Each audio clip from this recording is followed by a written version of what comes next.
Jeremias, capítulo 39. Em janeiro do 9º ano do reinado de Zedequias, rei de Judá, Nabucodonosor, rei da Babilônia, chegou com todo o seu exército para cercar Jerusalém.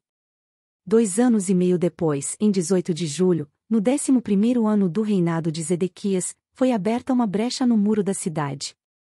Todos os oficiais do exército babilônio entraram e se sentaram junto ao portão do meio, Nergal-Sarezer de Sangar, Nebu-Sarsequim, um dos chefes dos oficiais, Nergal-Sarezer, conselheiro real, e todos os outros oficiais do rei da Babilônia. Zedequias, o rei de Judá, e todos os soldados fugiram quando viram que os babilônios tinham invadido a cidade. Esperaram até o anoitecer, passaram pelo portão entre os 2 muros atrás do jardim do rei, e fugiram em direção ao vale do Jordão. Contudo, os soldados babilônios os perseguiram e alcançaram o rei Zedequias nas planícies de Jericó. Eles o capturaram e o levaram a Nabucodonosor em Ribla, na terra de Amate. Ali o rei da Babilônia sentenciou Zedequias. Obrigou Zedequias a testemunhar a matança de seus filhos e de todos os nobres de Judá. Depois, arrancou seus olhos, o prendeu com correntes de bronze e o levou para a Babilônia. Os babilônios queimaram Jerusalém, incluindo o palácio real e as casas do povo, e derrubaram os muros da cidade. Nebuzaradã, capitão da guarda, deportou para a Babilônia o restante do povo que havia ficado na cidade, os desertores que tinham passado para seu lado e todos os outros sobreviventes. Permitiu, no entanto, que alguns dos mais pobres ficassem na terra de Judá para cuidar dos vinhedos e dos campos. O rei Nabucodonosor tinha ordenado a Nebuzaradã, capitão da guarda, que encontrasse Jeremias. Cuide que ele não seja ferido, disse. Tome conta dele e providencie tudo o que ele pedir. Então Nebuzaradã, capitão da guarda, Nebuzasban, um dos chefes dos oficiais, Nergal-Sarezer, conselheiro real, e os outros oficiais do rei da Babilônia mandaram tirar Jeremias da prisão. Entregaram-no aos cuidados de Gedalias, filho de Aicão e neto de Safã, que o levou para sua casa. Jeremias permaneceu em Judá, no meio de seu povo.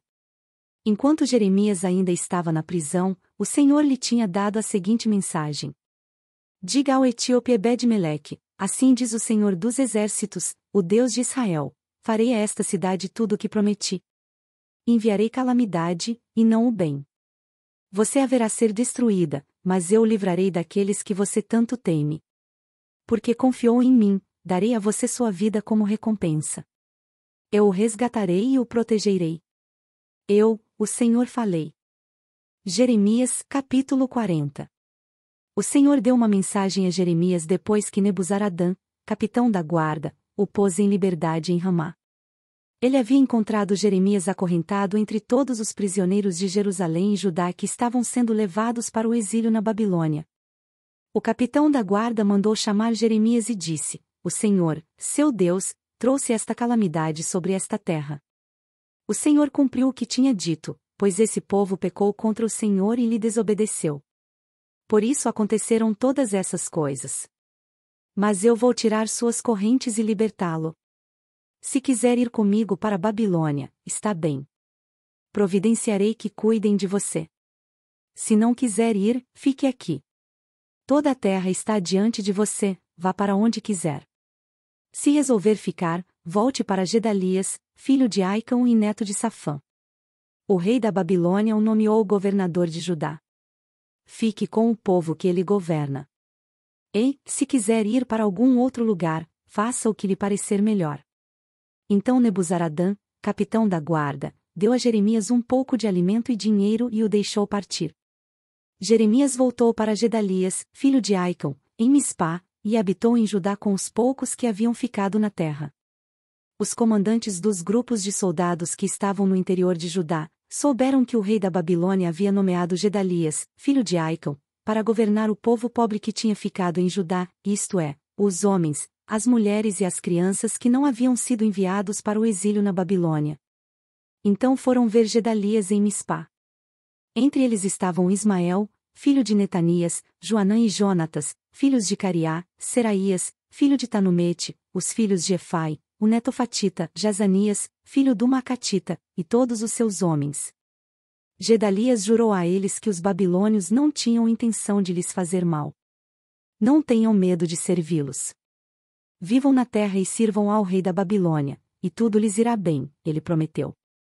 Quanto a mim, ficarei em Mispá e os representarei diante dos babilônios que vierem se encontrar conosco. Estabeleçam-se nas cidades que tomaram e vivam dos frutos da terra. Colham uvas, frutas de verão e azeitonas e armazenem tudo.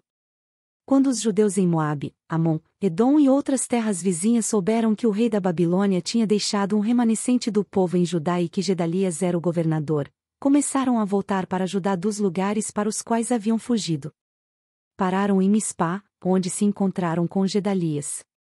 Depois, seguiram para os campos em Judá e tiveram uma farta colheita de uvas e frutas de verão.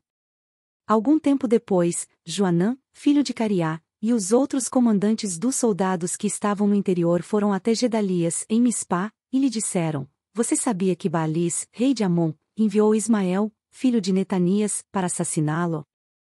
Gedalias, porém, não acreditou neles. Mais tarde, Joanã falou com Gedalias em particular e se ofereceu para matar Ismael em segredo. Por que deixar que ele venha e mate você? Joanã perguntou. O que será, então, dos judeus que voltaram? Se isso acontecer, os poucos que restaram ficarão espalhados e perdidos. Gedalias, porém, disse a Joanã: Eu o proíbo de fazer isso, pois você está mentindo a respeito de Ismael.